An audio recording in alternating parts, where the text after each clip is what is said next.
चौथा भाव निकल गया, पांचवा भाव आया, पशुधन की वृद्धि के लिए हम एक दूसरे को स्थापित करते हैं। पशुधन की वृद्धि के लिए घर में पशुओं का क्या काम?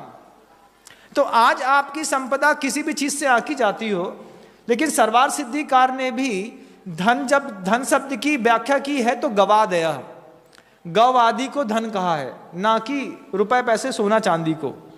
और पहले कपड़ा लेन देन करना हो, संपत्ति खरीदनी हो, कुछ भी करना हो तो धन गाय से चलता था। भैया 5 गाय दे दी और पूरी बारात का सामान खरीद लिया। चेतन धन, कैसा धन है वो? 5 गाय में पूरी बारात का सामान मिल गया, कामधेनु जैसी दे दी, गिर गाय की दे दी, उत्तम नस्ली दे दी, उसके यहाँ वो धन बढ़ रहा है। यहां पर भैया कोई बहुत बड़ा पाप हो गया तो प्रायश्चित ग्रंथों तक में लिखा है इस बात को, दान की, गौदान की महिमा, कि अगर किसी मुनि महाराज के, मतलब किसी गृहस्थ के माध्यम से किसी बच्ची की हिंसा हो गई हो, कोई गृहस्थ है और गृहस्थ ने चला करके डीएनसी करा ली, बच्चा गर्भपात करा दिया, मर गया बच्चा गर्भ में, गुरु के पास जाकर के प्रायश्चित लेते हैं तो प्रायश्चित में ये बताया गया कि भैया तुमने इतने महीने के गर्भ का इस तरीके से गर्भपात कराया है, हो सकता है वो जो बच्चा गर्भ में आया था वो आगे चल करके मुनि बन जाता, बेटी होती तो आर्यिका बन जाती। तो आचार्य आपके भावों को सुन करके, समझ करके धारणा बना लेते हैं कि इसको मुनि हत्या का दोष लगने वाला है कि किसी एक ग्रह सामान्य व्यक्ति की हत्या का दोष लगने वाला है। और गुरुओं को जब ऐसा लगता है कि तुम्हारे गर्भपात से किसी मुनि की हत्या हो गई, जो कालांतर में चल करके मुनि बनता है, गर्भपात कितना महंगा है बंधु, ध्यान रखना, किसी मुनि और आर्यिका की हत्या का दोष भी लग सकता है गर्भपात से। बन जाता क्या पता, उसके अंदर कैसी उपादान क्षमता थी क्या पता।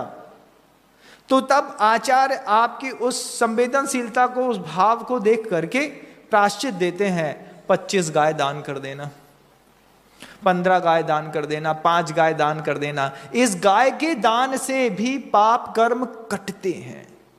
और इसीलिए गुरुदेव ने बहुत कुछ सोच करके शांति धारा दुग्ध योजना की शुरुआत की कि इसके माध्यम से वो जो ऋषि मुनियों की प्राचीन परंपरा थी गौदान करने की, और गौदान के माध्यम से गृहस्थों के कई पाप कटते हैं, वे सारे पाप किसी भी जीवन में हो गए हों, किसी के जीवन में हो गए कुछ पता तो चलता नहीं, जानते तो हम है नहीं, लेकिन वे श्रावक अपने पाप कर्म से अपने आप को हटाने के लिए अगर शांति धारा दुग्ध योजना के माध्यम से गौदान भी कर देंगे तो उनके उन पापों से बेचारे ये उन्ऋण होकर के निकल जाएंगे।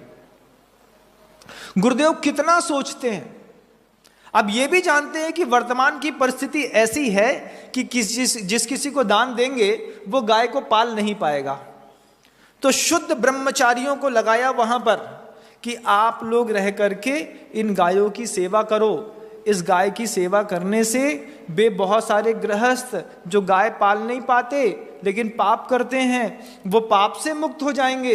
इनकी सेवा करके तुम पाप से मुक्त हो जाओगे, और तुम्हारी सेवा करने से ये जानवर भी पाप मुक्त होकर के धीरे से अपनी यात्रा में निकल जाएंगे। तो उन गायों के बीच में भी सम्यक दर्शन की प्राप्ति हो जाती है।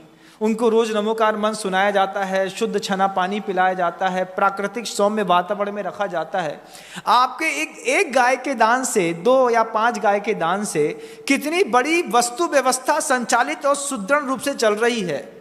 दूर से देखने पर लगता है कि लीक से हट करके कोई काम किया जा रहा है, लेकिन जब करीब से देखते हैं तो समझ में आता है कि गौदान से कितने बड़े पाप को हमने काट लिया।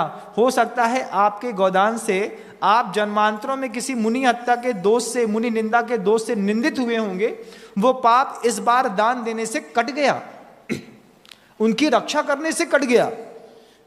और इसमें भी गुरुदेव तो इतने ऊंचे स्तर पे बैठे हैं कि वो गौदान के लिए भी प्रेरित करते हैं, गौशाला निर्माण के लिए भी प्रेरित करते हैं, गौवध के मांस निर्यात ना हो इसलिए भी सरकार के ऊपर बराबर और निरंतर दबाव बना करके रखते हैं।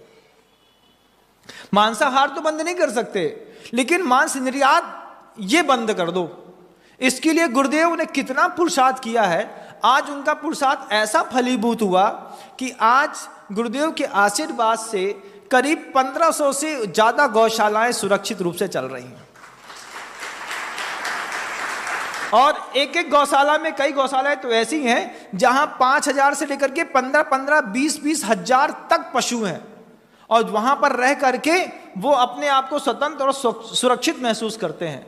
ये सृष्टि का सबसे बड़ा अभयदान है, बहुत बड़ी व्यवस्था है बंधुओं। वो संबंध के साथ बना दी गई पशुधन की वृद्धि के लिए। वृद्धि क्यों करनी है? कभी हो सकता है कोई पाप ऐसा हो जाए जिससे दान देकर के हम पवित्र हो सके। गुरुदेव की वो शांति धारा का जो प्रकल्प था, उस प्रकल्प के पीछे दुनिया को दिखा कि आचार्य श्री दूध डेयरी खोलना चाहते हैं या फिर पनीर बेचना चाहते हैं, घी निकालना चाहते हैं, जबकि शुद्ध आहार और शुद्ध विहार के लिए आपने पहले ही एक परिक्रमा लगाई है गृहस्थ जीवन के लिए। आज आप जो 400-450 रुपए किलो का घी घर के अंदर खाते होंगे, उसमें आधा डालडा, आधी चर्बी और घी का एसेंस रहता है। जब शुद्ध खाओगे और शुद्ध की कीमत पता चलेगी, तब पता चलेगा कि 2-2 हजार रुपए किलो बिकता है। और आपकी ताकत नहीं है, इसलिए वो दिल्ली, बंबई से लेकर के विदेश तक बिकता है। बिकता है, कीमत को पता होगा किसी की, तब तो बिकता है। अपनी अपनी धारणाओं का खेल। तो चौथा फेरा लगा दिया आपने परिवार की, पशु की वृद्धि के लिए। उसके बाद 5वां फेरा लगाया सखा भाव के लिए। सखा भाव क्या है? कब तक हम वासना का जीवन जिएंगे, कब तक मैं तुम्हें पति, तुम मुझे पत्नी समझेंगे। एक वक्त जीवन में ऐसा भी आए जब हम एक दूसरे को मित्रवत व्यवहार करें, हम एक दूसरे को भाई और बहन के जैसा व्यवहार करें। महाराज, पत्नी के अंदर बहन की दृष्टि कैसे हो सकती है? तो जिसकी 7 प्रतिमाएं हो जाती हैं, उसको, उसके अंदर, पत्नी के अंदर बहन की दृष्टि आ जाती है बंधु।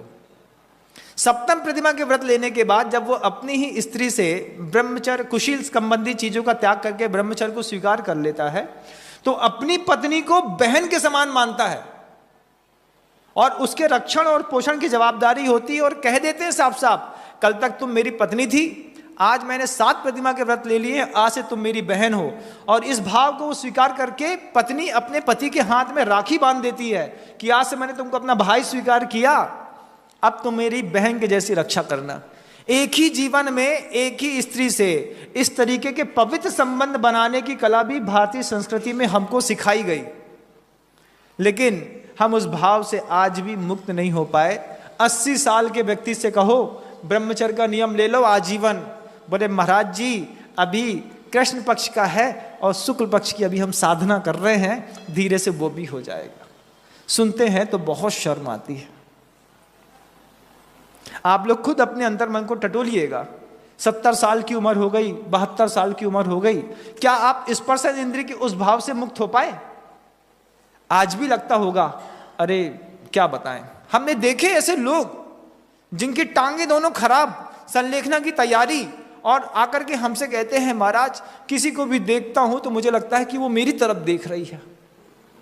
हमने कहा भगवान तुम्हारी 7 प्रतिमा है। बोले महाराज मेरे ऐसे पाप कर्म का उदय है कि मुझे यही लगता है कि 7 प्रतिमा के व्रत हैं, भाव ऐसा पैदा होता है मैं नरक में चला जाऊंगा तो मेरी कैसी दुर्गति होगी। तो गुरुदेव के पास जब लेकर के गए तब उनकी दृष्टि खुली और फिर उन्होंने 27 उपवास के साथ संलेखना के व्रत ग्रहण की और अपना समाधि मरण किया। ऐसे भी लोग हैं धरती पर, वो सखा भाव भी पैदा करना।